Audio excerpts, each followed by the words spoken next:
kapatid. At sa ating mga ka-Facebook Live, welcome mo sa ating worship service for today. Bago po tayo mag-start, ating po munang i-welcome ang bawat isa. Siyempre, ang ating bagong mga kapatid. Ate Erica, hello po. And si Ate Dad, palakpakan po natin sila. Amen, hallelujah, salamat sa Panginoon. And Ate Dad and Ate Erica, wala po tayong ibang itinataas dito kung ating Panginoong Hesus lamang sa ating Lord of Lords Christian Ministry. Okay? Bago po ang lahat, tayo po munang tumayo. Ayan. At ating itaas ang ating mga kamay at ipalakpak para sa Panginoon. Amen. Hallelujah. Ating pong welcome ang presence ng ating Panginoon. At tayo pong yumuko, manalangin, humingi ng gabay sa ating Panginoong Diyos na buhay. Hallelujah. We thank you for your presence, O God. Ama naming dakila sa lahat, pinupuri at pinasasalamatan ka namin. Sinasamba ka namin sa araw na ito. Kami po ay humihingi ng kapatawaran sa aming kaisipan, salita at gawa na hindi naayon sa iyong kalooban. Salamat po, Panginoon, sa pinibagong umaga na punong-puno ng pag-asa. Dalangin po namin na patuloy naming maranasan ang iyong banal na presensya mula pa umpisa at wakas ng gawaing ito. Aming sinasaway ang lahat-lahat ng gawa ng kaaway sa pangalan mo, Jesus. Punan mo po ang bawat isa ng kagalakan at gawin ang serbisyong ito ng isang matagumpay. Aming Diyos, Ama, tunay na dakila ka sa lahat. Sa iyo po lamang ang pulang hanggang papurit pasasalamat pagsamba. Sa matamis na pangalan ni Jesus, ang lahat po ay magwika ng Amen! Hallelujah! Tayo po sumigaw ng malakas na dakila ka, Panginoon! Isa pa po, dakila ka, Panginoon! Hallelujah! Hallelujah! Hallelujah! Sama-sama pa tayo magpurit magpasalamat sa Panginoong Diyos na buhay. Amen! Sige po, maaari po natin kamayan ang ating mga kapatid. Panginoon, narito kami. Mahal naming Diyos, sama-sama nagpupurit, nagsasamba sa iyo. Dakila naming Diyos, ang pag-ibig mo ay hindi nagmamaliw. Ang kahabagan mo'y walang kapantay.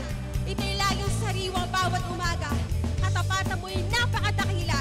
Kaya namin ay pong tinataas ang tinig ng bawat isa na puno-punong kagalakan at pag-asa. Hallelujah!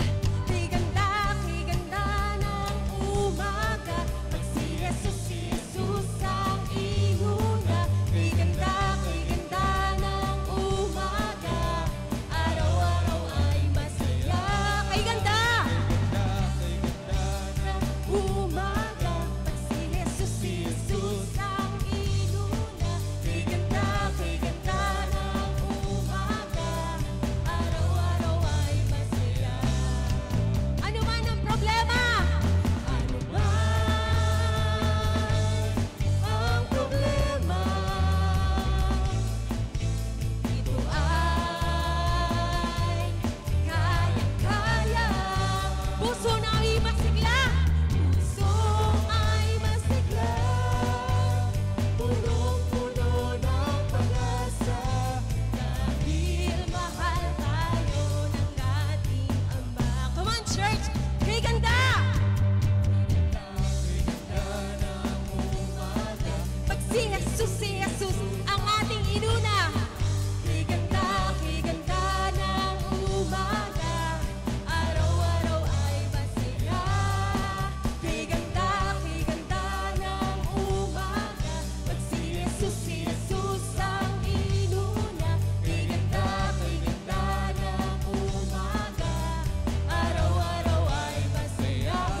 papurihan ng Panginoon. Sama-sama po tayo mga kapatid. Woo!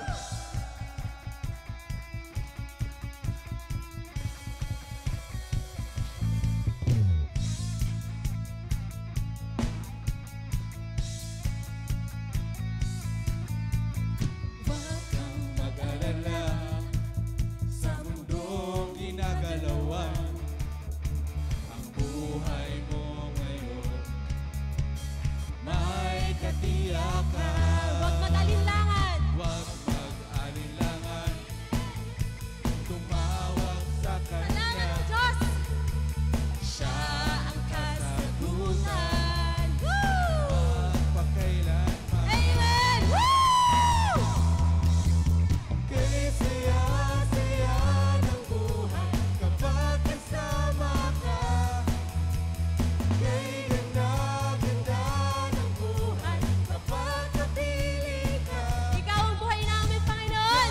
Bawat buhay ko, hindi magbabago. Walang katulad mo, O Jesus.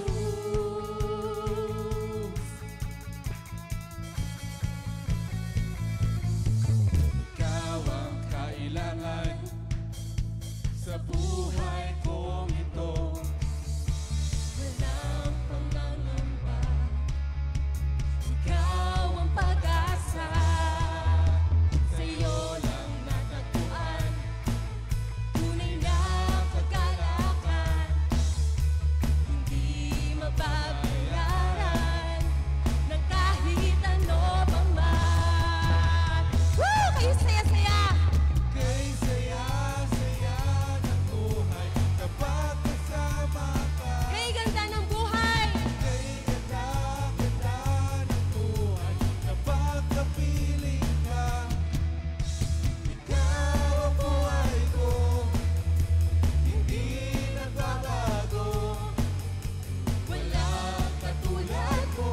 Kayo saya-saya.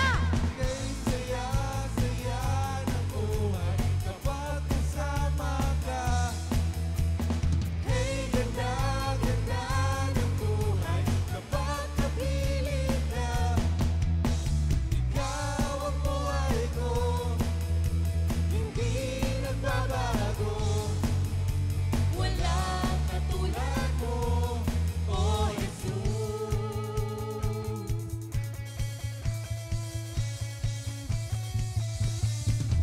Kay saya-saya, kay ganda-ganda. Come on, church. Kay saya-saya, Sabay-sabay po tayo. kay ganda-ganda. Kay saya-saya. Kay saya-saya, kay ganda-ganda. Kay saya-saya, kay ganda-ganda. Woo!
buhay na bawat sa Panginoon na patuloy na pupulit ng papasalamat sa Panginoon.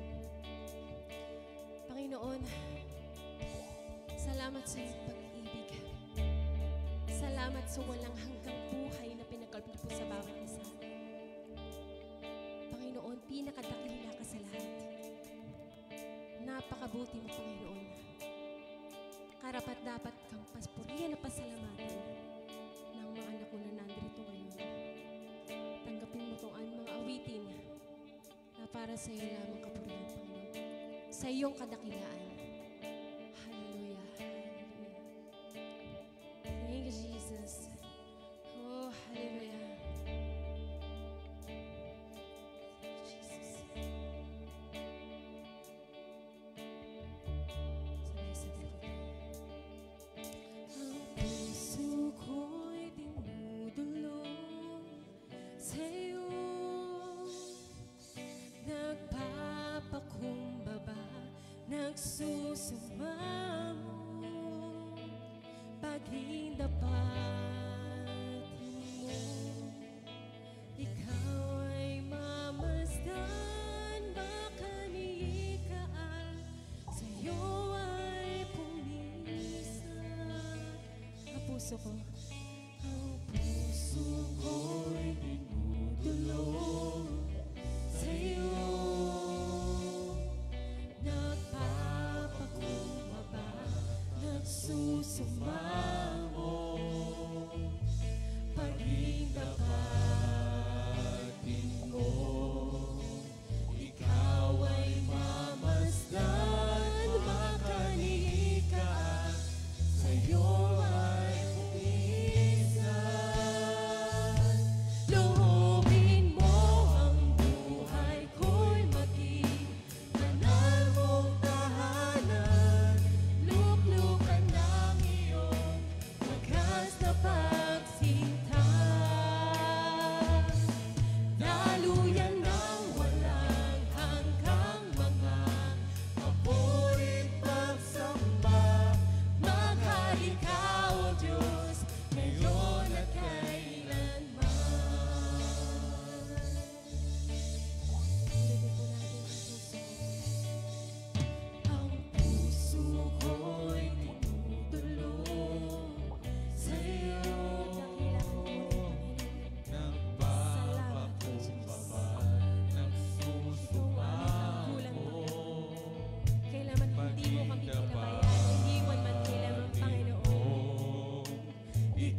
man sa aming mga daladalahin.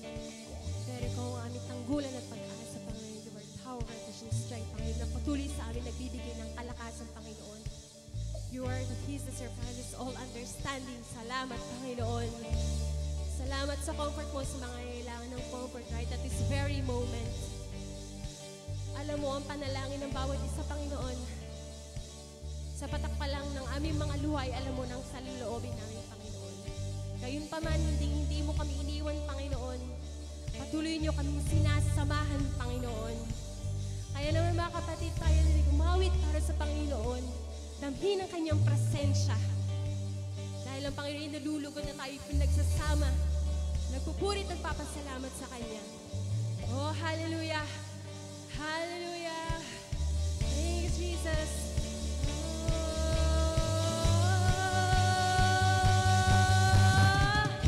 Oh, hallelujah! Oh, Jesus! Oh, Jesus! Oh, patuloy nating purihin ang Panginoon na Diyos na buhay! Oh, hallelujah! Kadakilan mo, Panginoon! Kadakilan mo, patunay na pinapakita mo sa amin, O Diyos!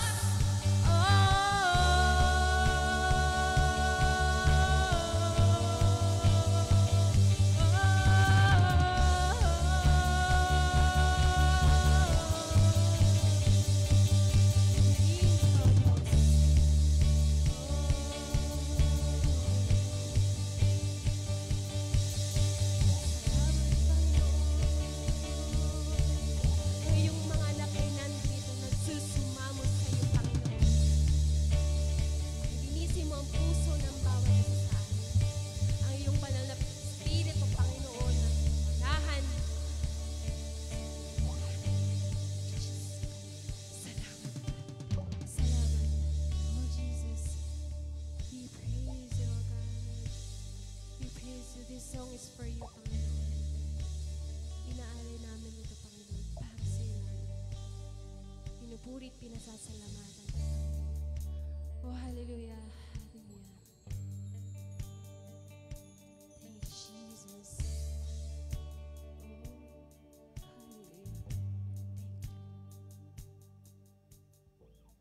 Kung mayroon lamang ako sa libong buhay, hindi pagkakait lahat sa iyo'y ibibigay.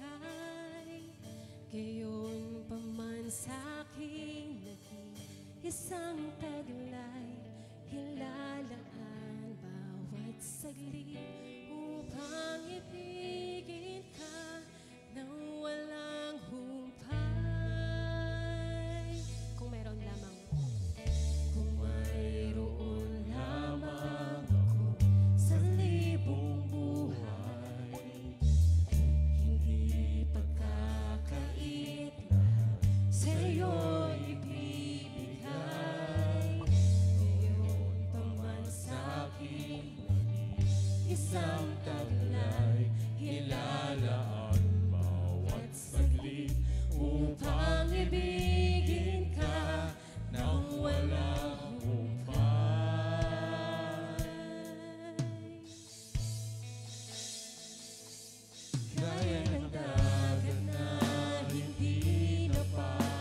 kayong magsiupo. Alien skin turns green. On the earth, it becomes brown. The animal changes to match the environment. Many creatures blend into nature with God-given camouflage suits to aid their survival. It's natural to fit in and adapt to the environment. But followers of Christ are new creations, born from above and changed from within, with values and lifestyles that confront the world and clash with accepted morals. True believers don't blend in, they blend.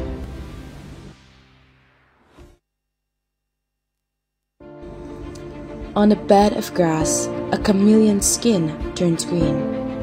On the earth, it becomes brown.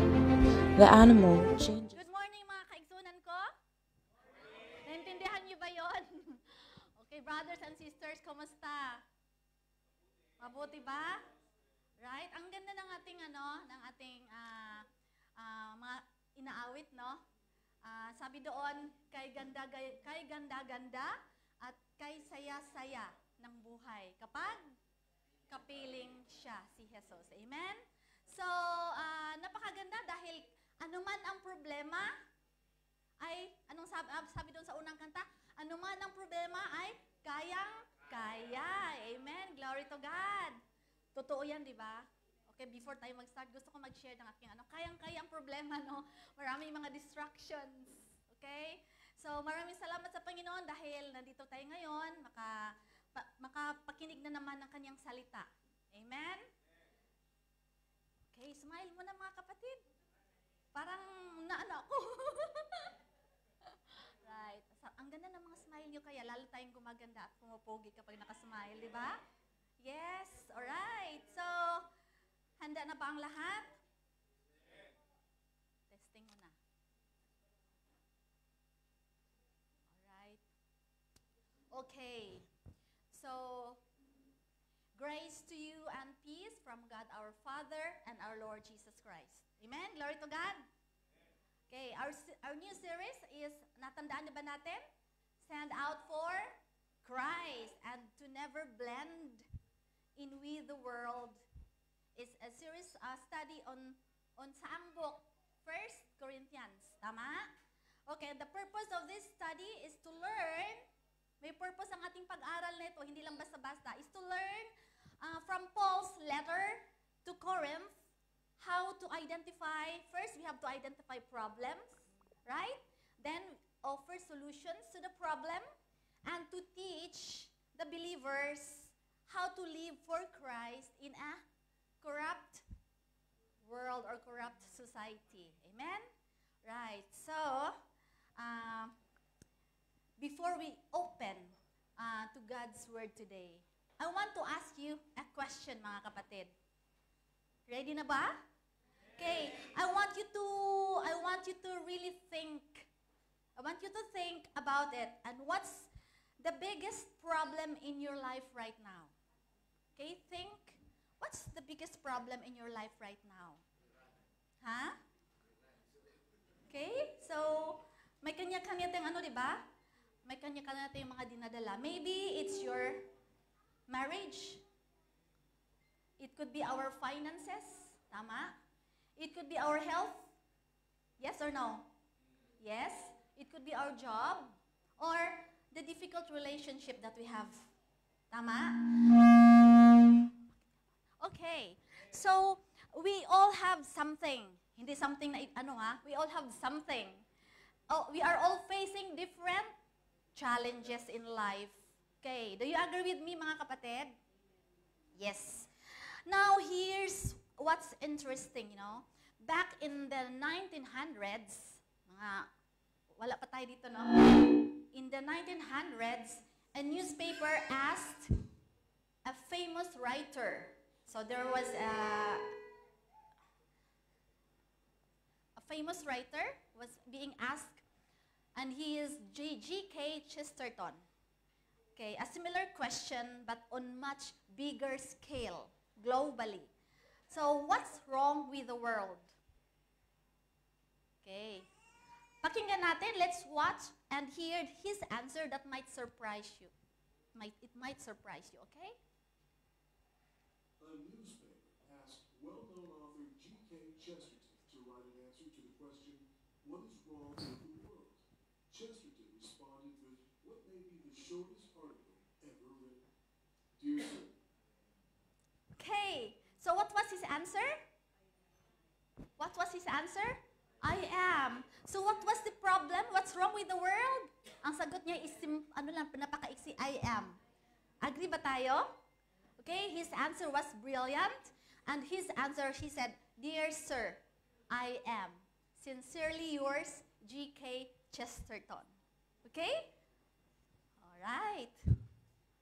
So, napakaganda ng kanyang humble and honest answer. Tama? I am. So, what's wrong with the world? Can you ask your neighbor, can you ask your friend, what's wrong with the world? What's the answer? I am. Okay. So, mga kapatid, we used to blame others. Di ba? We used to blame others, usually, kasi ikaw eh. Kasi ikaw eh. Di ba? Ganon yun. Ikaw kasi kung wala, hindi mo sinabi yun, hindi mo ginawa yun, wala, di ba? So, we used to blame others. Agree? Yes. In politics, ano muna tayo sa ating global politics, we often say the government is corrupt. Ay, daming kurakot dyan, okay? But sometimes we break rules ourselves. Meron ba? Meron yan sa ating mga nakakilala. Wala yan dito, I'm sure. Wala yan dito. Sa labas, di ba? Maybe by paying or accepting under the table, ouch, transaction, right? Right? Or turning a blind eye. Nagpakabulag na lang tayo kung nasa tayo, kung it benefits us. Tama? So, ang point is, before blaming corrupt leaders, we should ask, do I also bend the rules when it's convenient? Kahit sa natin, sa worksite, di ba? May mga instances na ganon.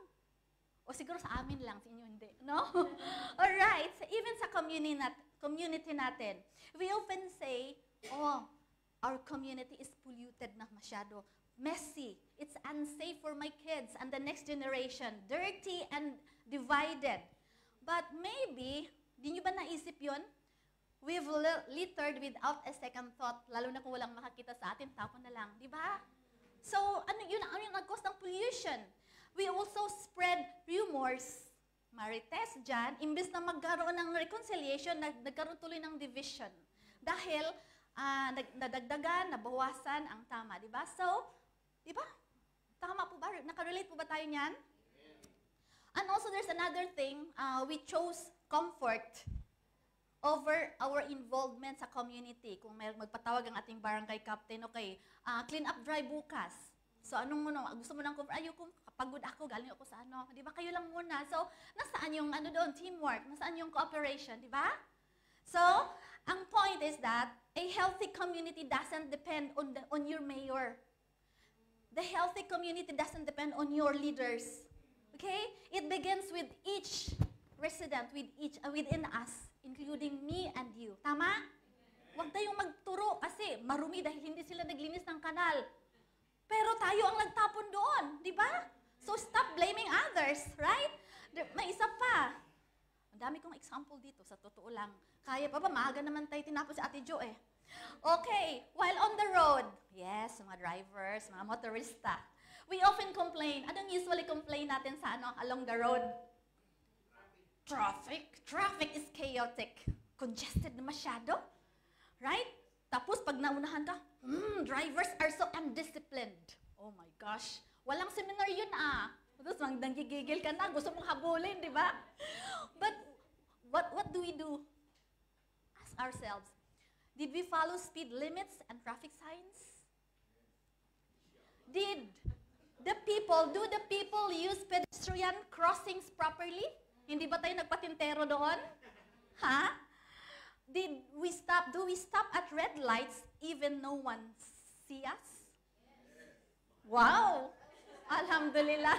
All right. Did we give way to others instead of cutting in line? Nagawa ba natin yun? Did we give way others instead of cutting line? Sometimes nagmamadali tayo, bahala ka na, sorry. O, di ba? Sorry na lang. But the point is, mga kapatid ko, want orderly traffic, di ba? But are we part of the solution? Or are we part of the problem? Ask yourself. In the family, di pa tayo, nasa introduction pa tayo, in the family, we used to say, wala nang peace. Anong peace? Wala nang katahimikan ang buhay na to. They don't understand me. Ganon, di ba? May mga ganon-ganon sa ano. Di ba? Ako lang siguro, kayo hindi, no? But we might be quick. You know what? We might be quick to speak, but slow to listen. Yes, and there's one more thing, unwilling to forgive others. Oo. Yeah? Then we complain, ayoko na, lalayas na ako. They don't understand me. They did not listen to me. But remember mga kapatid, peace in the home begins where? It begins when you choose to be more patient. Can we say it? Patient. Yes, to be more forgiving and Christ-like. Amen? Palakpakan natin ang Panginoon. By that way, walang broken family. Tama? Kung magkaroon lang tayo ng patience sa bawat puso natin, if we have that forgiving heart, di ba? In the church also, kung nakalimutan yung church, there's not enough help in the ministry. Kulang yung mga workers. O di ba? Daming trabaho. Too few are doing too much. Minsan may ganun, ako na lang palagi. Wala na bang iba? Aba. It's ouch. Is it ouch? But, ask ourselves, have I volunteered? Mga kapatid, have I volunteered? Or do I wait to be asked to cater for that task? Tama? The reflection is, are you or am I a contributor? Or are we just a consumer in the church? It's up to you. Right? So, mga kapatid ko, before pointing fingers to others, let's look inward and ask, Lord, is the problem starting with me? Okay? Para maiwasan yung gulo. Right? Because true transformation begins when I allow the Holy Spirit to change me and to change you. It's only the Holy Spirit. Amen? Palakpakan natin ang Panginoon. So, would you like to be the solution or the problem? Of course, on the number one, di ba? All of us. Right? So let's bow our head for a prayer. Lord, we come before you today asking for your power and guidance, O Lord. Salamat, Lord, sa pagkakataong ito dahil mapakinggan na namin ang iyong salita, O Lord. Lord, open our hearts and mind that we may able to understand your word. Gamitin mo lang ako para may deliver. Just use me as a channel, Lord, para sa iyong salita, O Lord. Fill us with your love, fill us with your spirit, O Lord. And ngayon pa lang ay nagpapasalamat ako sa katagumpayan ng gawain ito. All these things I ask in the mighty name of Jesus. Amen. All right. So, ilang minutes yun? Sorry, So, our topic for today is stand out for Christ, Holy Spirit, the power to change. Who can change us? It's only the Holy Spirit. All right. So, let's proceed. Okay, here's our home text. Gidivide ko ito into 2 slides dahil hindi siya magkasya ng isang slide. In 1 Corinthians chapter 2, verses 14 to 16. 14, can we read all together? But a natural man does not accept the things of the Spirit of God, for they are foolishness to him, and he cannot understand them because they are spiritually appraised. All right. Then next is 15. Let's read all together. But he who is spiritual appraises all things, yet he himself is appraised by no one. 16. For who has known the mind of the Lord, that he will instruct him? But we have the mind of Christ. Amen. Glory to God. So, salamat sa pagkabasa ng pulong ng salita ng Panginoon. Sorry. All right. Okay. So, are we ready? Okay. So, Apostle Paul, this book is explain ito ni Apostle Paul para sa ating lahat, okay? And he emphasizes the concept, the important truth that the Holy Spirit is given to you. Amen? Do you agree that the Holy Spirit is within you? and within me? Yes? And that Holy Spirit will help us understand kung anong gustong sabihin ng Panginoon sa ating buhay. Amen? Okay. Right. Ba tayo? Why did Paul have to emphasize this? Bakit gina-emphasize ito ni Paul? Kasi people in Corinth, okay, they rely on human intellect or they rely on human wisdom. Matatalino siguro sila, no, yung mga Corinths, no? Hindi sila nag-rely on the Word of God. And they had that every special spiritual gift, but then they were fighting.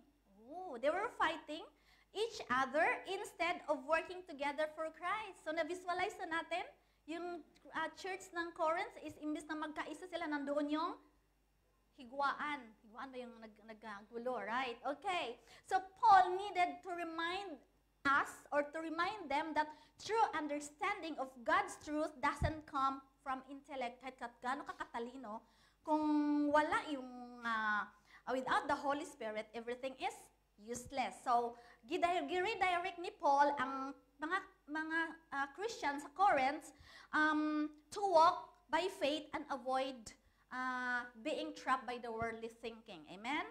So, yun ang gusto na mangyari ni Apostle Paul. Meron ba tayo nakita dito sa church? Do we have someone in the church today who, like Paul, desires to nurture our spiritual life? Meron ba? Of course, no? Mga pastors natin, no? Elders, yes. So, palakpakan natin ang ating pastor, Pastor Jay. Thank you. Right. So, nandun yung desire. Okay, so ngayon,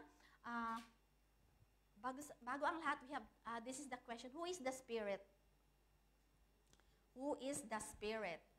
Apostle Paul mentions the Spirit of God several times. Maraming beses na-mention doon sa home text. The Spirit of God, the Holy Spirit. But let me ask you, have you experienced the Holy Spirit? Amen. Yes, of course. And who is exactly the Holy Spirit? Okay, the Holy Spirit is part and a parcel of triunity. Yes, okay. It is part of triunity of God, and it means the Holy Spirit is very essential, very crucial, and it is inseparable person. Ibig sabihin, hindi sila naghiwalay. It's in one.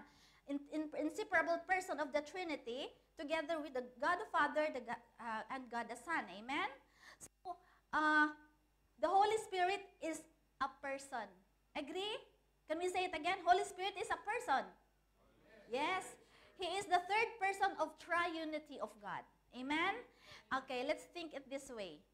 God exists as three persons. Tatlong persona, right? The Father, the Son, and the Holy Spirit. They are not separate from each other. Hindi sila hiwalay. Okay? The Bible teaches us that there are three persons in one God. Ayan, nakita niyo yung nasa screen?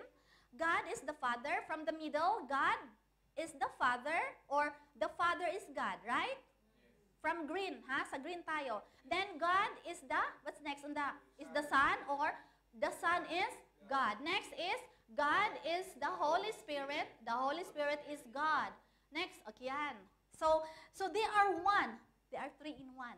Meron ba tayong maalalang three in one ngayon? Siguro nauhaw na kayo ng coffee, no? But then, ang ating pag-usapan is deeper, okay? About 3 in 1, okay? Humanly speaking, it is really hard to comprehend, no? Mahirap talaga, okay? But we will believe that God is infinite. Is walang hangganan. Agree?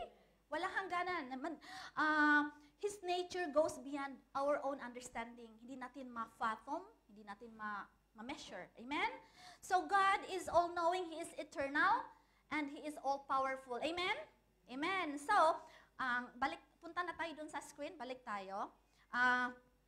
Sinabi dyan, punta na tayo sa God the Father. The Father, to the other side, the Father is not the Son. Okay, the Son is not the Holy Spirit. Holy Spirit is not the Father. So, ibig sabihin, nandun yung sigit yung triunity of God. Right? God is the Father, God is the Son, God is the Holy. They are one. Amen? Amen? Can I hear amen? Yes, they are distinct. The word is distinct. Naiiba, okay? Each of them has their own personality. May kanya-kanyang personality ang kanilang persona, right? and yet they are one. So it's really hard to comprehend, but then let's believe that God is infinite. Amen? Glory to God. Okay. Jesus talks about the Holy Spirit, okay? And calls it as Holy Spirit another helper. Okay. Tinatawag niya dito sa John 14 verses 16 to 17. 16, I will read. And I will pray the Father and He will give you another helper. Ano yung naka-highlight dyan? Another helper. Alright. So, and that He may abide with you forever. And 17, the Spirit of truth whom the world cannot receive because it neither sees Him nor knows Him. But ye know Him, for He dwells with you and will be in you. Amen? Alright. Okay. So look at that. Nakita nyo in Greek word, there are two words for the word another. May dalawang meaning yan. Okay? In Greek. First is heteros. Everybody say heteros. Heteros means another that's completely different. Ibig sabihin magkaiba. Right? And the other one is allos. Everybody say allos. Allos is another of exactly the same, right? Meaning to say, it is the same, that allos is same in nature, and that God is exactly using the allos, okay? Holy Spirit is exactly the same nature as Him. That's allos, all right? Amen? And this helper, okay, let's proceed. Ano yung helper? The helper is called Parakletos. Everybody say Parakletos. Parakletos means someone who comes alongside. Yung laging nagkasama natin palagi. So it is God, the Holy Spirit, who assists you, who guides you. Amen? He is not just to comfort you, but He is the lawyer. He is our defender. Amen? And He is going to be with you forever, and that is the Holy Spirit. Okay. Right. Okay. So now, let's find out the role of the Holy Spirit. Gusto niyo bang malaman? The role of the Holy Spirit is, at makikita dito sa, yan. Okay. John 16:13 to 14. Let's read all together. However, when He, the Spirit of truth, has come, He will guide you into all truth, for He will not speak on His own authority, but whatever He hears, He will speak, and He will tell you things to come. 14, He will glorify me, for He will take of what is mine and declares it to you. Alright, so yan. Okay. So, Apostle Paul says that the Holy Spirit can, he points that the Holy Spirit, yan, the role of the Holy Spirit is guiding us in all truth, and it speaks the truth, and it empowers us and glorifies Jesus Christ. Amen? But don't you know, mga kapatid,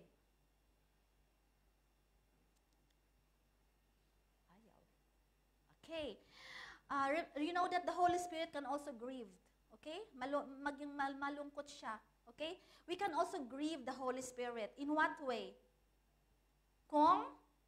Meron ba makasagot dyan? Okay, kung we sin against Him, right? Amen. So, now we already understand the role of the Holy Spirit. Okay, let's be reminded na the Holy Spirit can be grieved. Maging malungkot din siya when we sin or when we disobey God. Amen? May mga times ba na nag-disobey tayo? No? Of course, no? But then sometimes, that's the time that mag-grieve ang Holy Spirit. Gusto ba natin mag-grieve ang Holy Spirit? Okay, it grieves Him because He desires what is best for you and me. Amen? Amen. Right. Ayan, sa Ephesians 4:30, do not grieve the Holy Spirit of God by whom you were sealed for the day of redemption. Okay. Because the grieve is a language of love. Okay? A language daw siya ng love. It means that when we grieve over those we love, right? Kahit sa mga anak natin, di ba, minsan malungkot tayo kung hindi sila sumunod sa atin. Kung nag-insist sila sa gusto nilang gagawin na alam natin hindi maganda para sa kanila, di ba? Hindi tayo nagalit sa kanila, but then sa ginawa nilang pag-insist or sa pag-disobey. Right? But then, because the Holy Spirit loved us, kaya mag-grieve siya kung tayo ay mag-disobey. Kasi if not, if the Holy Spirit, if He does not love you and me, or if He does not love me, it will say, okay, it's Kaliwali Chris, Kaliwali Juliet. Di ba? I don't care. But then, because God, the Holy Spirit loves us, that's why, kailangan, may minsan na magsabi, okay, He will grieve, and then He will remind us, oh, there's something wrong that you did. Right? Agree po ba tayo? Okay. So, now after learning about the Holy Spirit role and His love for us, now let us reflect how are we going to respond. Paano ba tayo mag-respond? Paano ba tayo tumugon? The Bible describes 3 kinds of people. Okay? May tatlong klase ang people. 3 kinds of people in relation to the Spirit. First is the natural person. Let's read. Natural person, the spiritual person, and the carnal believer. All right. So, have you ever realized that in this room there are 3 kinds of person? Siguro wala, 2 na lang, hindi na 3, no? Tawa si Kuya GR. Okay. Mag-disagree talaga, hindi pwedeng 3, 2 na lang, either na lang dyan. Actually, there are 3 Christians. But not all of them are controlled by the Holy Spirit. Agree? Yes. Not all are controlled by the Holy Spirit. However, the key factor that will transform your life and my life is by the Holy Spirit. Amen? Kasi siya nga ang helper. Siya ang nag-ano sa atin, mag-dictate sa atin or mag-whisper, oh, you did wrong. Okay, apologize. No? Parang mayroon tayong ma-feel sa ating sarili, oh, walang ang nakakita sa'yo, but then, nakita ka ng Panginoon.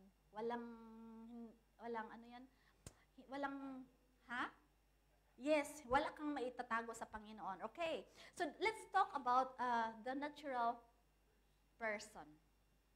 In 1 Corinthians 2, verse 14, it says, but a natural man does not accept the things of the Spirit of God, for they are foolishness to him. At nabasa na natin ito kanina, di ba? And he cannot understand them because they are spiritually appraised. Alright. So, ano ibig sabihin nito? We are introduced to a natural man, people who do not have the Holy Spirit. Amen? I'm sure all of us, mayroon tayong Holy Spirit, no? But then, people who do not have the Holy Spirit live by circumstances. Naniwala po ba tayo?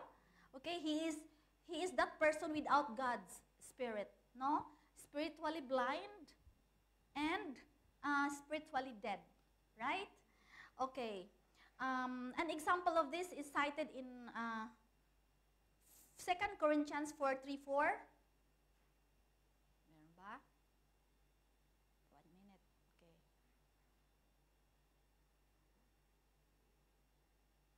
Wala. Okay. So, yan na lang. Okay. So, look at the picture. Okay. It's the picture of a natural man. Right? Okay, who is driving the car? Okay?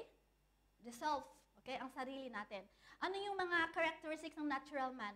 It is a person without God's Spirit, spiritually blind, and spiritually dead, or no eternal life. Okay. So, a natural man may go to church. Of course, they also go to church, no? Or sometimes they attend BS. Sometimes. No? But, dagdagan pa ba natin ng isa? Okay? Hala, no? So, who is running his life? Look at the picture. He's running his own life. Kasi siya ang nandun sa may di ba? Sa driver's seat. Tama? So, some may say, oh, buhay ko to Hindi pa kailangan ganun. Oh, it's me, myself. Parang meron yun sa Facebook na mga post-post, no? Do you think he is happy? Even, the richest person in the world, without Holy Spirit, walang satisfaction, di ba? Hindi nila maano. Kasi mayroon din silang problema. Okay? He does not have the lasting joy in his heart, that natural person. Okay? His happiness depends on the circumstances. Okay? Tama? And he is only happy when things are going well. Okay. So, what's the problem of the natural man? Yan, di ba? Okay, the problem is that without God's Spirit, yun nabasa na natin. Okay, so, nasubrahan na. Okay, like this. Okay, in 2 Corinthians 4, verses 3 to 4, and even if our gospel is veiled, it is veiled to those who are perishing. For, in whose case the God of this world has blinded the minds of the unbelieving, so that they will not see the light of the gospel and of the glory of Christ, who is the image of God.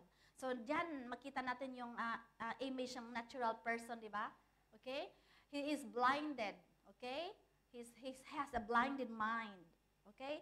If we don't understand the gospel, mga kapatid ko, there must be something wrong. But I'm sure that everybody, lahat sa atin dito ay nakaintindi na unawaan natin yung Word of God. Amen? Okay.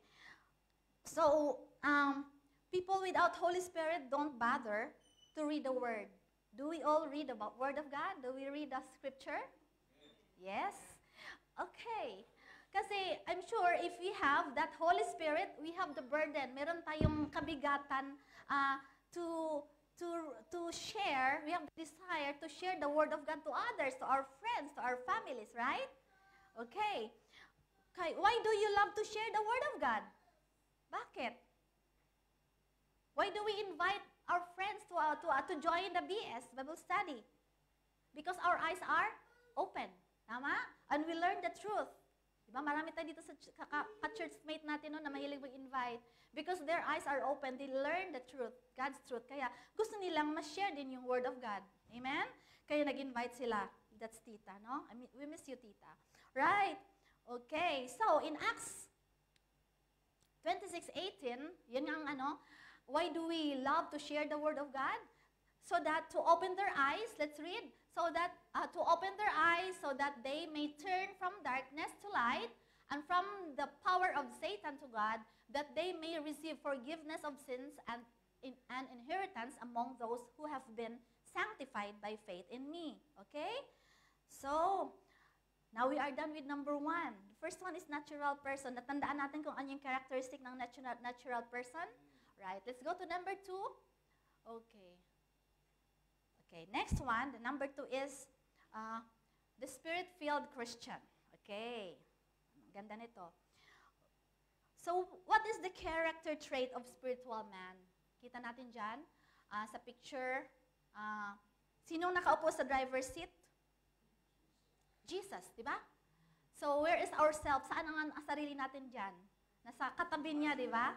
Ibig sabihin, it is not us who drive, or hindi na tayo ang nag-drive sa ating sariling buhay. It is God. Okay? Siya ang nanguna sa atin. Amen? So, yun yung Spirit-filled Christian. Amen? Glory to God. Ka-nice, no? Okay. Sorry. In 1 Corinthians, oops. Wala. Okay. Ano pala ako? In 1 Corinthians 2:14, 16, nabasa na natin yan. But he who is spiritual appraises all things, yet he himself is appraised by no one.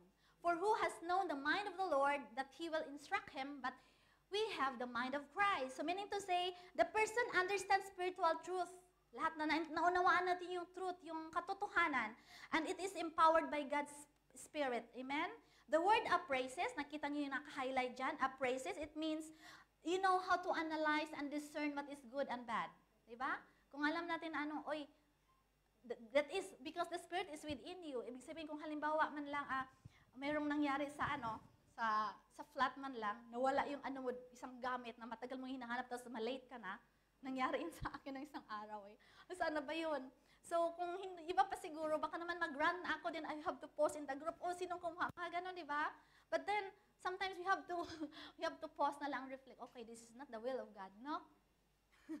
Natawa si Kuya Chris. Okay, so we have to analyze first before we have to jump up into conclusion, no? Right, para hindi mag-grieve ang Holy Spirit. Amen? Okay, so we have to analyze. That Spirit-filled person has the ability to analyze and discern. Okay, spiritually. Amen? Okay, hindi lang pala, pag-aral ko nito, hindi lang pala ang mga teachers may appraisal. Siguro kayo meron din appraisal no, at the end of the year? Kami meron. Yes, so lahat, even the spiritual life has this appraisal. We have to appraise ourselves also, no? Amen? Palakpakan natin ng Panginoon. Parang seryoso na kayo, uy. Seryoso na talaga kayo, uy. Promise. The second type of person, okay, he is in control. Yeah, look at that. Who is in control of that person? The Holy Spirit is in control. Tama? Okay. So the person is sitting next to God, right? And on the side, because it is God, you are no longer driving your own life. Okay? And who is driving your life now? It is Jesus. And you made Him in charge of your life. Amen? Siya nang in charge, hindi na ako, hindi na yung ano, di ba? Katulad dun sa natural man. Alright. Okay. So, the Spirit-filled person, mga kapatid, he makes decision based on what God wants. Can we say it? On what God wants. Yes. Yes, we can make decisions on what God wants, right? Okay. Gaya ng sinabi ni Paul, we have the mind of Christ. Can we say it again? We have the mind of Christ. Yes, and we have the ability to see things from God's perspective, right? We are equipped by the Holy Spirit, okay, through God's perspective and see truth. Makita natin yung katotohanan na siyang mag-guide sa atin sa araw-araw. Amen? Glory to God. Palakpakan natin ng Panginoon. Okay, and a Spirit-filled Christian doesn't make decision by money, talking about money, or by emotion. Ano raw? Okay, when you found out, okay, kasi ang Spirit-filled Christian depends on the Word of God, on the Holy Spirit dictation or the Holy Spirit, right? In a conflict, may mga scenario sa buhay natin na may mga conflict or mga hindi pagkaunawaan, di ba? Instead of seeking revenge, di ba may mga ganon? Revenge kasi sobrang daw nasaktan. Revenge. But a believer, kung tayo ay Spirit-filled Christian, we choose to forgive. Tama? We choose to forgive because Jesus forgave us. Amen? Lord, and that's having the mind of Christ. So the more we walk with Jesus, the more we think and act like Him. Amen? Even in a difficult situation. Kahit mahirap, di ba? Right. Okay. We're done with that? So let's go to the next one. Hilis, no? Okay, the third one is the carnal Christian. So ano yung characteristic ng isang carnal Christian? He has no power, he has no joy, and he keeps trying to run his own life. Oh, tingnan mo yan, oh. Okay. So, anong pagkaintindi ninyo dyan? Okay. A carnal Christian is someone who accepted Jesus Christ as their Savior. But then, mayroong but. Okay? Look at the picture. He still lives according to his desires. Okay? Nandun pa yung pride. Nag-commit pa rin ng sin, nandun yung selfishness. But Paul describes this, that a believer, parang masakit tong sinabi nito believers were immature. Kung nandito tayo na fall sa carnal believer. He's immature. Gusto ba natin tawagin tayong immature? Or babies? Okay, they are called like spiritual babies. Alam niyo sa school, minsan nag-away yung mga bata. Nagsasabi, teacher, he called me baby. I am not a baby. So, ibig sabihin, alam na nila na it's unpleasant word yung baby, no? So, how much more kung tayo, di ba? So, as Christian, kailangan natin na we have to grow so that hindi tayo matawag na immature or we will not fall on that carnal category, right? Okay. So look at that. Ay natin. For the good that I want, I do not do. But I practice the very evil that I do not want. Parang Parang oxymoron. Wretched man that I am, who will set me free from the body of this death. Amen? So yan ang sinabi sa Romans 7:19 to 24. Okay. So, Christ in this picture, in this person, there is no power, there is no joy. So God, okay, Ibig sabihin, Christian yan ha? Believer yan. Okay, God wakes up this kind of people to realize the great inadequacy, yung may kakulangan sa isang Kristiyanong buhay, ganyan. Okay? Paul wrote it beautifully that that person is wretched, mean to say miserable, unhappy, no? Wala siyang alam natin na minsan may mga madaling magtampo. Hinaan ko lang. Minsan madaling magtampo ba? No, yun ang makan. Alright? So how can we be controlled by the Holy Spirit? How can we be controlled by the Holy Spirit? Andiyan na. We must surrender our mind and thoughts, then our emotions, and then our actions. So yan yung tinatawag na T principle. Everybody say T principle. Yeah, it is it is controlled by the Holy Spirit. So what is letter T? Surrender our mind and thoughts. Kasi deceiving yung natin, di ba?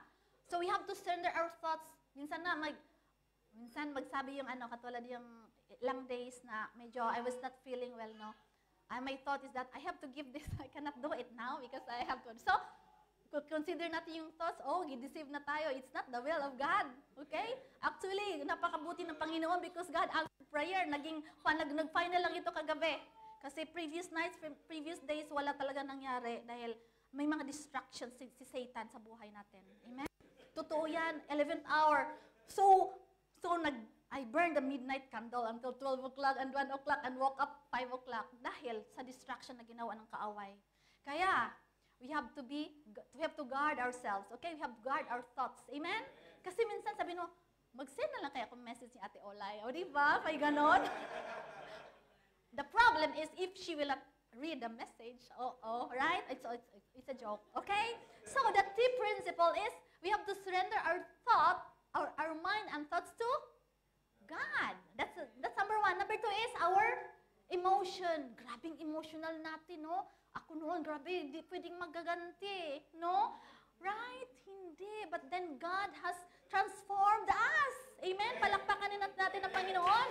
Hindi natin makaya sa ating sarili lamang. So, we have that T principle, emotions. Surrender our emotions to the Lord. It should be aligned according to the will of God. Amen?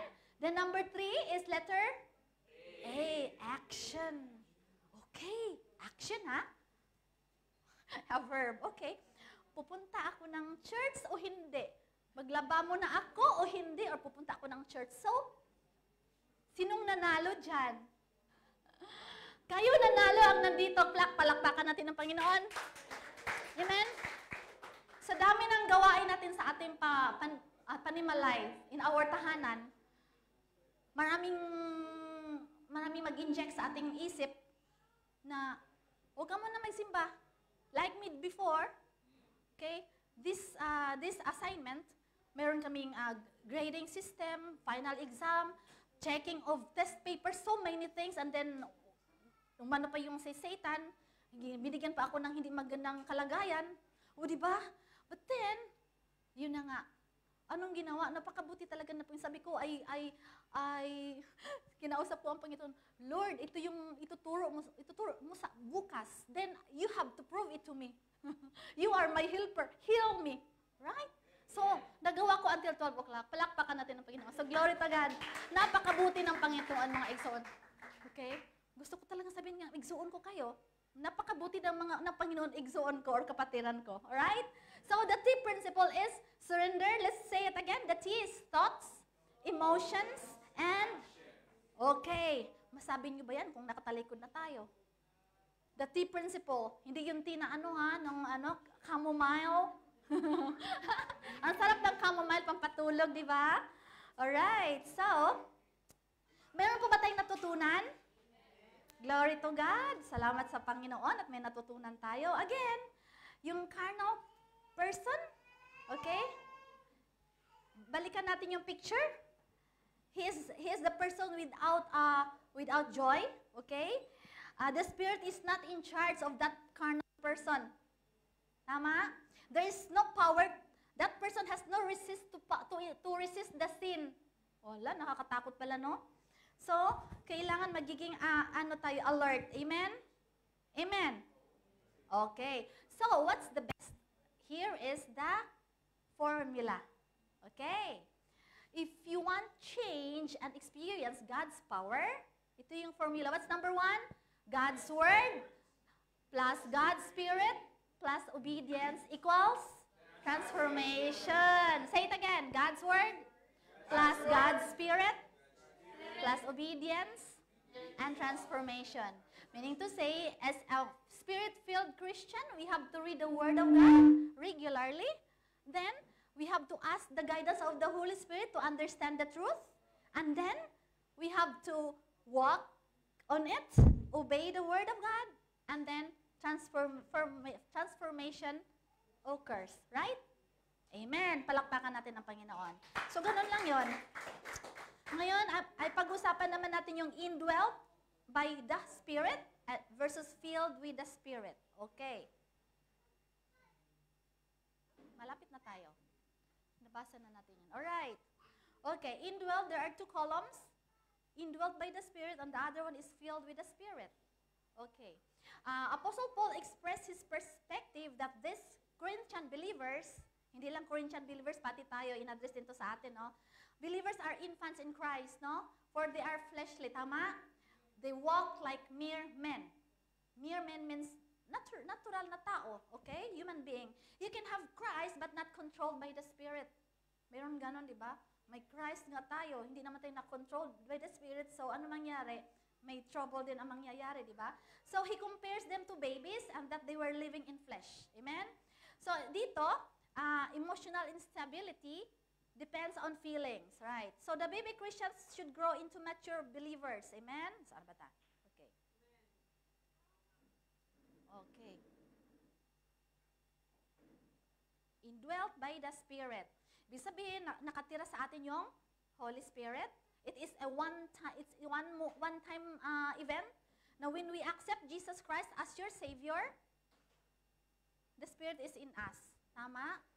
Okay? But then when you are filled with the Spirit, it is we have that upon full surrender. Amen? Okay?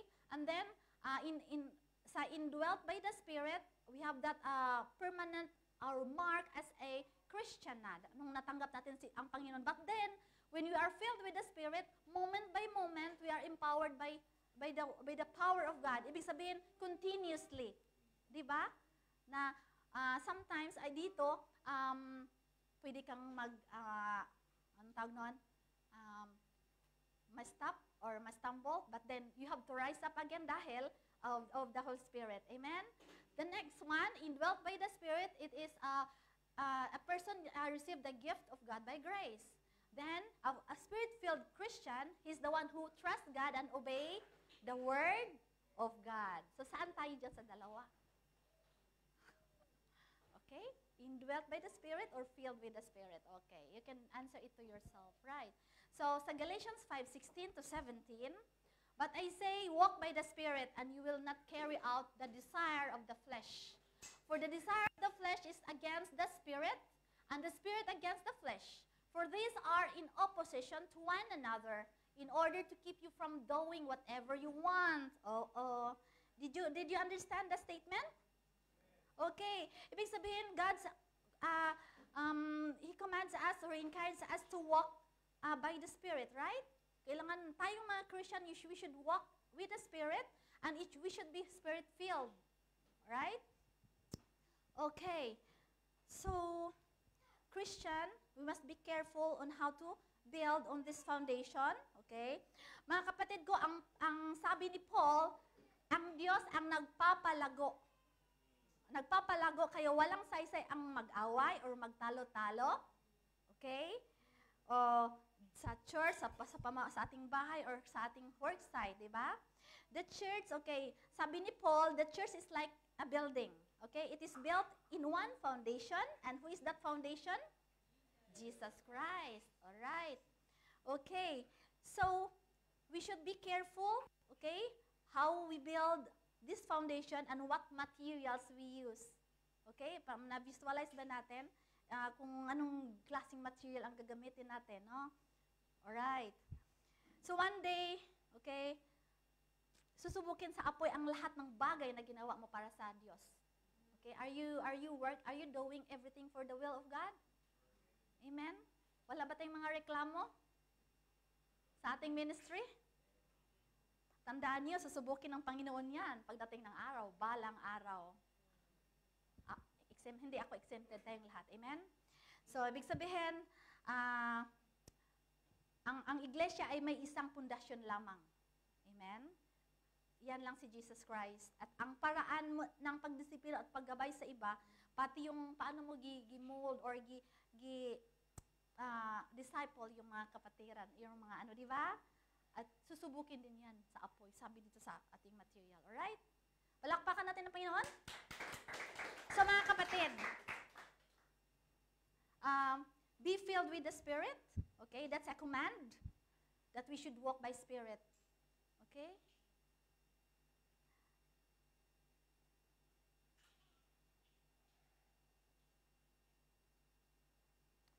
According to 1 Corinthians 3, ayan. Okay, basa niyo ba? Ako na lang magbasa ha. Okay. What then is Apollos? And what is Paul? Servants through whom you believed, even as the Lord gave opportunity to each one. 6, I planted, Apollos watered, but God has causing the true growth. 7, so then neither the one who plants nor the one who waters is anything, but God who causes the growth. 8, now the one who plants and the one who waters are one. Okay? Let me reiterate. The one who plants and the one who waters are one. Okay? But each one will receive his own. Each one will receive his own reward according to his own labor. Okay? Kung anong ginawa mo dito sa lupa, yan, kung yan din ang matatanggap mo according to your ginawa. Okay? According to the grace of God, which was given to me, like a wise master, builder, I laid a foundation, and another is building on it. But each person must be careful how he builds on it. And 11, for no one lay a foundation other than the one which is laid, which is Jesus Christ. Ito ang sinabi ni Apostle Paul. Palakpakan natin ng Panginoon. Okay. Bakit nasabi yan? Kasi the Corinthian church, malapit na tayo matapos, just bear with me, kunti na lang. The Corinthian church is splitting. Di ba? May mayroong mayroong division. Okay? Di ba sa ating nabasa, what then is Apollos, what then is Paul? Parang naghanap sila ng sinong susundin nila. Parang parang celebrity yun sila, no? Okay? Okay, I follow Apollo, I follow Peter. So they were treating preachers like celebrities, tama? Ayon sa pagkabasa. But sabi ni Paul sa salita ng dun sa binasa natin, you're missing the point completely. Huwag tayong magkanya-kanya, huwag tayong magkaroon ng division. Amen? What's the bottom line is that it's all about Jesus. Amen? It's all about Jesus and not the preacher. Amen? Jesus is the only foundation. Amen? Siya lamang ating foundation, and the workers, the preachers are the workers, and the tools na ginagamit ng Panginoon to further His kingdom. Amen? So, reminder ni Paul, let us stop dividing the church over personalities. Punta ako kay Apollos, punta ako kay Paul. O, di ba? Right. Okay, so God does the real work. Tanging Panginoon lamang ang gumawa ng work. Amen? Preachers can speak, okay? But only God can change your heart, can change the heart of the people. And human efforts like plant and waters, but God gives the growth. Amen? Sinong nagtanim, sinong nagdilig, but God's responsibility is for growth. Amen? So success comes from God's power. Amen?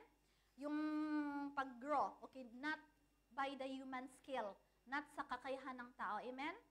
So, mga kapatid ko, let's focus on Jesus. Not the messenger or not the preacher, not the pastor. Look unto Jesus, no? Okay? Unity in Christ, not division over preachers or not anyone. Okay?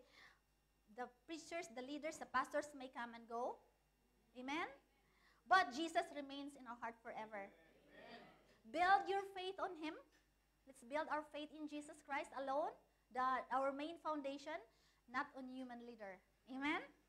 Palakpakan natin ang Panginoon. Someday, God will examine your life.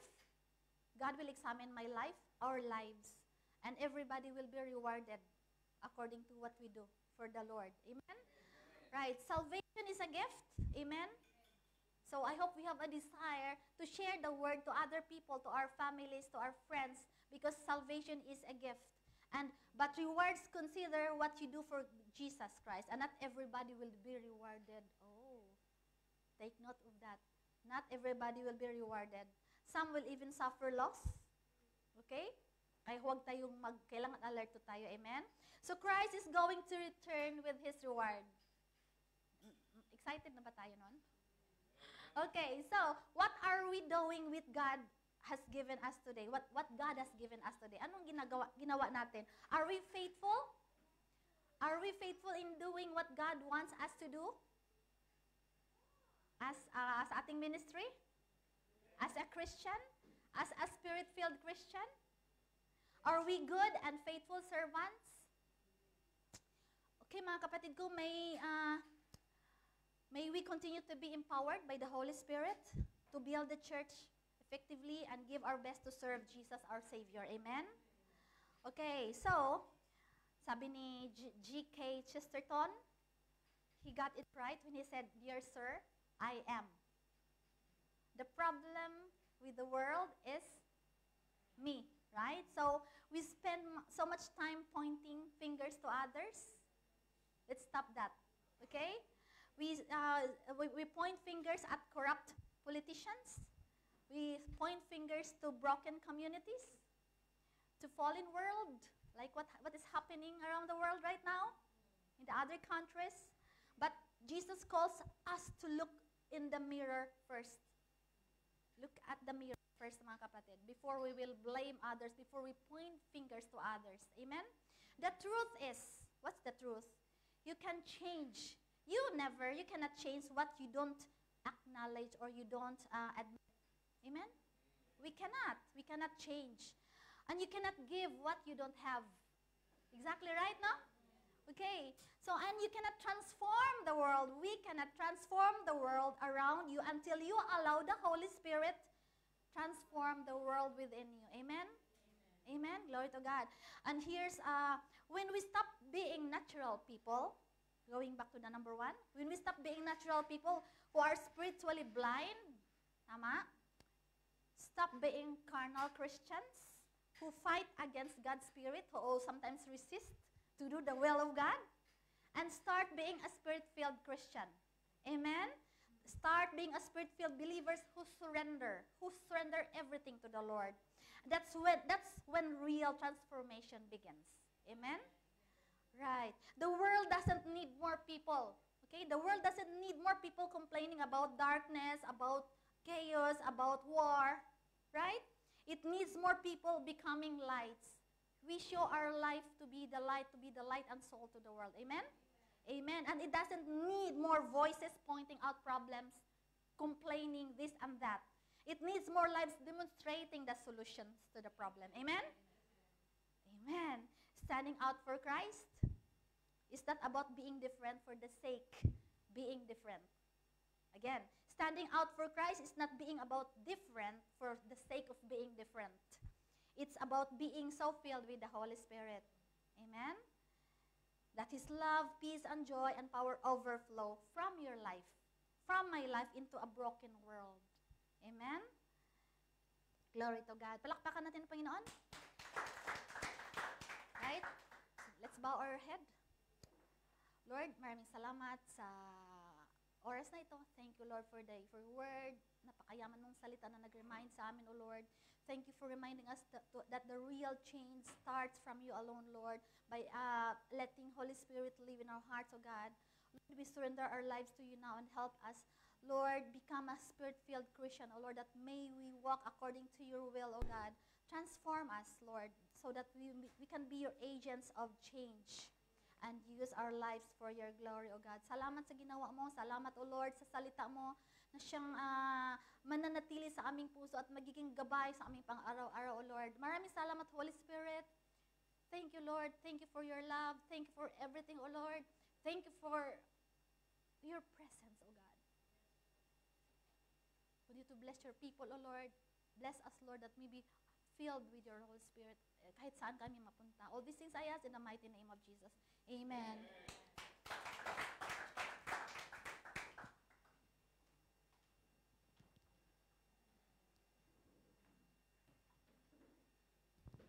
Hello. Mapagpalang umaga po sa lahat. Na-bless po ba tayong lahat? Amen. So, dadako na po tayo sa ating giving and offering. So, reminder lang po, paalala lang po sa part na to, it is not compulsory to all until God Himself put the same conviction to you. I repeat po, it is not compulsory. He gave to us in regards to giving and our tithes and offering. Ang bahaging ito ay hindi sa pilitan sa lahat hanggang sa Diyos mismo ang magbigay sa inyo ng parehong pananalig na ibinigay niya sa amin sa pagbibigay ng ikapo at kaloob. So ano po ba yung tithes? So what is tithe? For some, tithing remains a personal choice, but it's good to remember that Christians' giving is about the heart, not a fixed percentage. Each person is free to decide how they want to support good works and show love to others, just as early Christians did. So, what is offering? So, ano po ba yung offerings? It is giving from the heart. Instead of tithing, Christians were encouraged to give generously but voluntarily. Each of you should give what you have decided in your heart to give, not reluctantly or under compulsion, for God loves a cheerful giver. In 2 Corinthians 9:7. So this shift emphasizes heartfelt giving over obligations. So hindi po siya inoobliga. And giving thanks to God for everything or in all circumstances is a practice emphasized in many religions and spiritual traditions, particularly within us, like Christianity, where it's considered a way to acknowledge God's sovereignty and goodness in our life.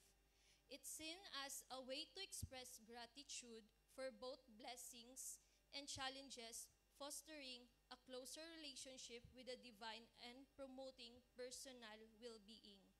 So, why we give thanks? Because it is God's will. Many scriptures, such as 1 Thessalonians in 5:18, explicitly state that giving thanks in all circumstances is God's will according to harvest. And second is acknowledging God's goodness.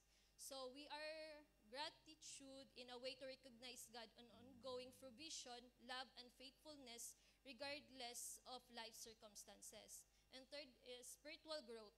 Cultivating a thankful heart is believed to foster a more positive and resilient mindset, promoting spiritual growth and a deeper connections with God.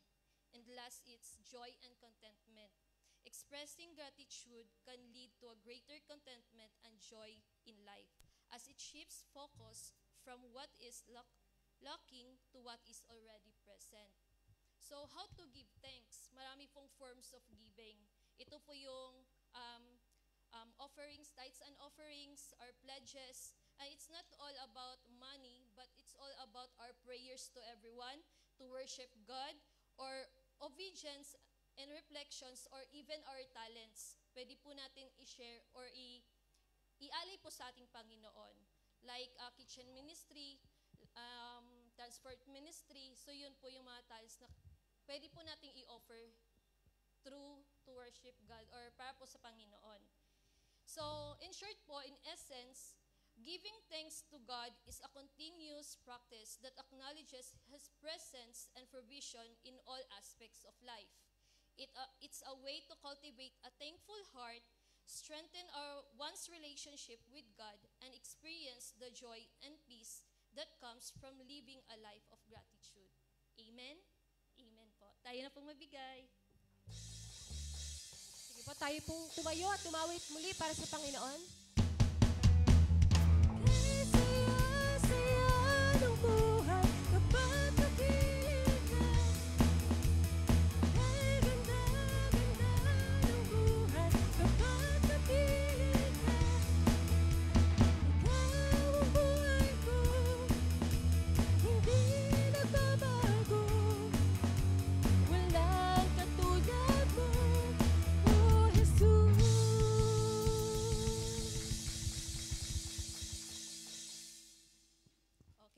po'y tumayo at manalangin po sa ating kaloob.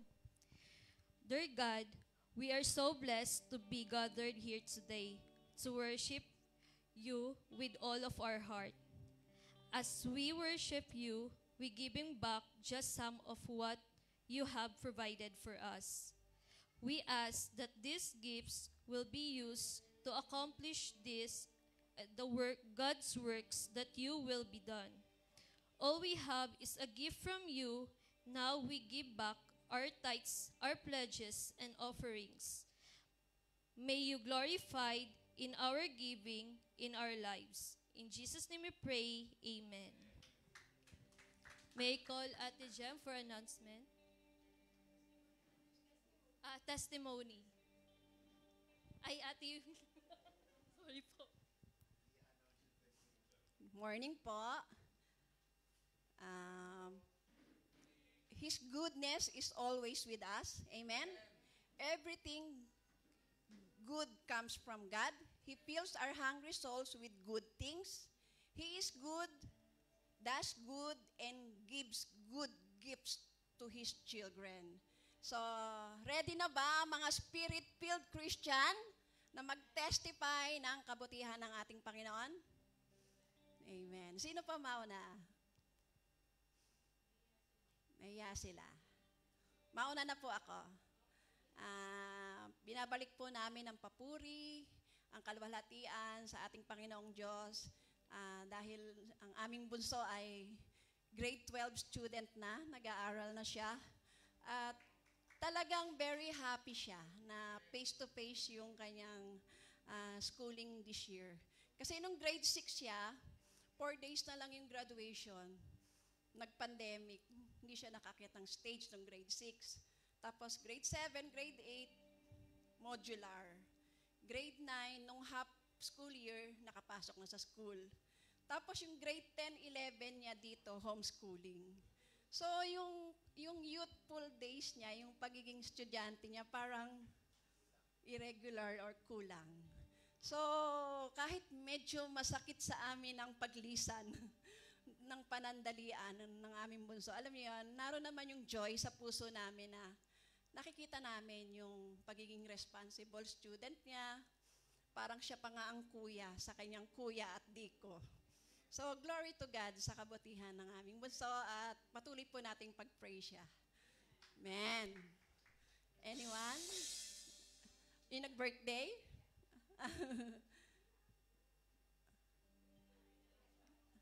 Ate, alika na. Spirit-filled Christian with joy, nagpapasalamat sa grateful natin sa Panginoon.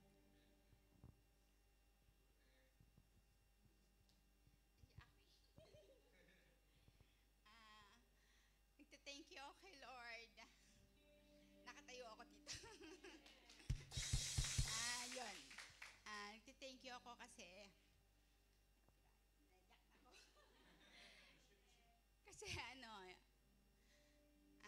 pinatatatag niya ako, binibigyan niya ako ng lakas.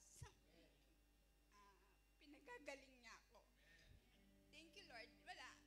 Ayoko nga.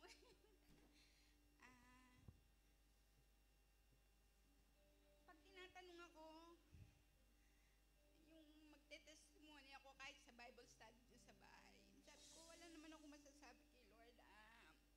Nagtithank you lang ako sa Kanya kasi lagi ako may nararamdaman, may mga sakit ako, pero pag yung giging normal lahat yung mga result, yun, kaya I'm so grateful to God kahit dahil pinatitiba pa rin niya ako. Sinabi ko nga, sabi ko, Lord, kung kagustuhan mong isama mo na ako sa kaharian mo, payag na ako kasi malalaki na yung mga anak ko. Pero, eto pa rin, nandito pa rin ako. Nakatayo pa rin. Nung mga nakakaraang buwan, sobra yung dinamdam ko, namayat ako ng sobra kaya hindi ako nag-a-attend ng church. Pero dumaan nga ako sa mga test sa hospital, maganda naman yung mga result. So nawala yung anxiety ko. Kaya yun, tumaba na ulit ako. Kaya nagpakita na ulit ako sa inyo. Ayaw kasi magpakita ng payat at pangit. Ayun. Thank you, Lord. Thank you.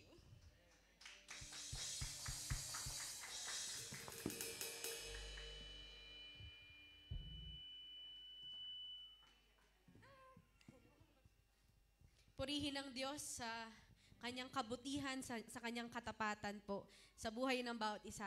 No? Salamat po Ate Jane sa napakagandang testimony. And ngayon po, bago pong magtapos ang ating worship service, konting announcement po. Muli po, wini-welcome po natin ang ating mga kasama, bagong kasama, Ate Erica and Ate Det.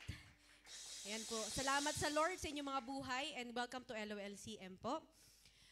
Meron po tayong mga Bible study groups, naka-flash po sa screen kung saan po kayo malapit. Andyan po din sa baba yung pwede nyong kontakin. Yung pangalan po ng mga leaders na pwede nyong kontakin. So we have Saturday, Sunday, Wednesday groups na po. And syempre wala kang excuse kung malayo ka kasi we have Monday online. Amen?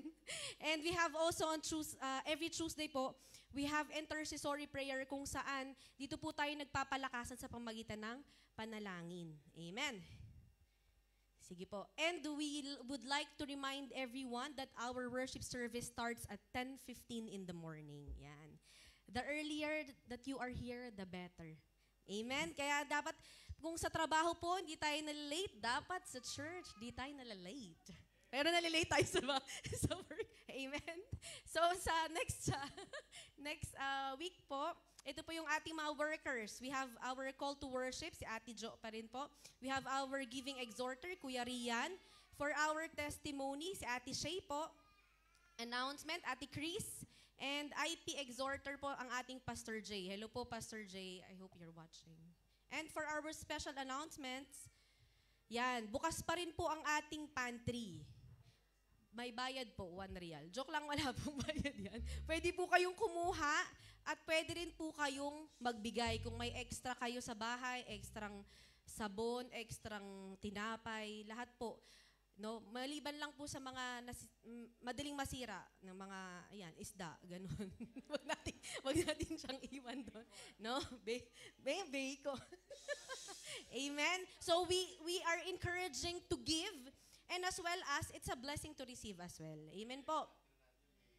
Yan, maraming salamat po. Palakpakan po natin ang ating Panginoon. And it's really a victorious worship for today. Would like to call on Kuya John.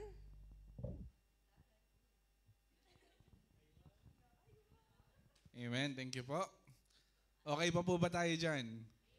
Okay pa? Okay. So again, tinatawagan po natin yung magdidiwang ng kanilang birthday, anniversary, uuwi, magbabakasyon, pamula June 21 hanggang June 27.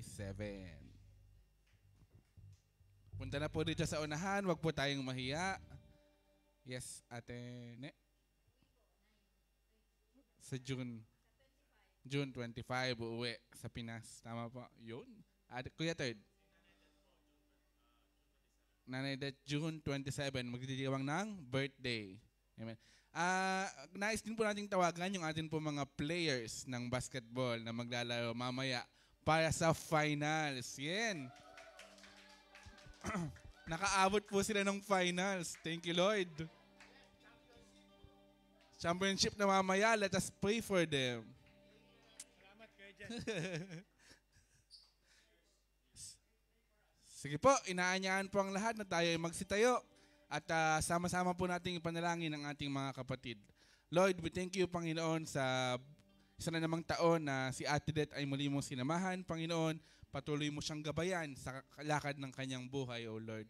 At patuloy na ma-unveil sa kanya ano man po yung mga napakagandang plano na inilaan mo para sa kanyang buhay. Salamat po sa kanyang kalakasan. Salamat sa pagmamahal na kanyang nararamdaman, hindi lamang sa kanyang mga pamilya, maging sa kanyang mga kaibigan, Panginoon. We thank you, Father, for her life. Salamat po at sa iyo po naman tinataas ang kanyang buhay. Lord, ganyan po yung aming panalangin sa pamilya ng Calov family, Panginoon, na uuwi at magbabakasyon sa aming bansang Pilipinas. Patuloy mo silang gabayan. Continue to guide them. We also pray for the provision, no, Panginoon, na ipagkaloob mo po sa kanila dahil ang lahat po ng bilihin sa Pilipinas ay napakamahal.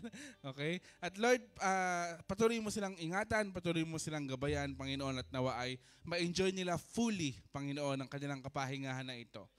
Patuloy silang makapag-spend ng time sa kanilang mga mahal sa buhay at may babaunin mo ulit sila sa kanilang pagbabalik dito sa bansang Qatar.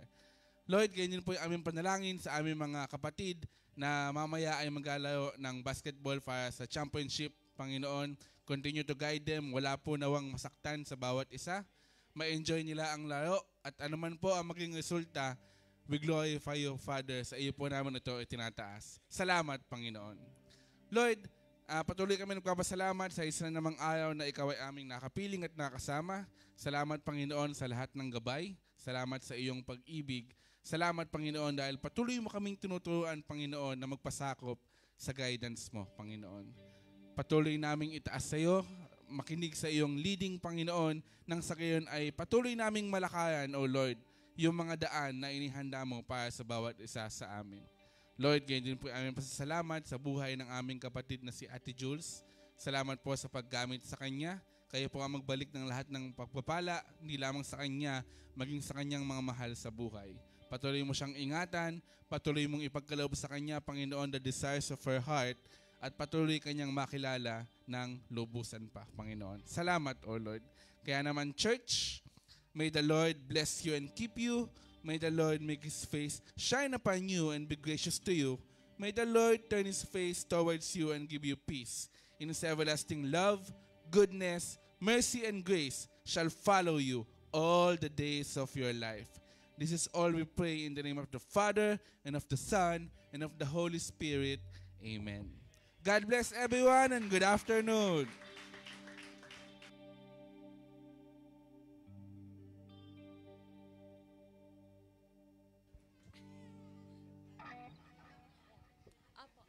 At syempre, hindi pa dyan nagtatapos dahil patuloy po tayong aawit para sa Panginoon. Amen.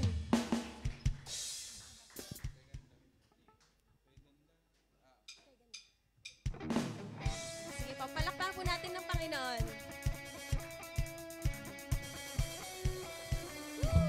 Thank you, Jesus.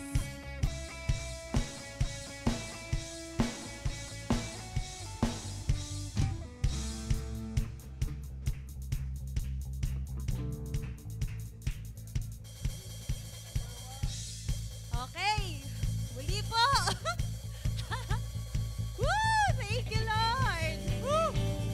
Woo! Let's celebrate Jesus.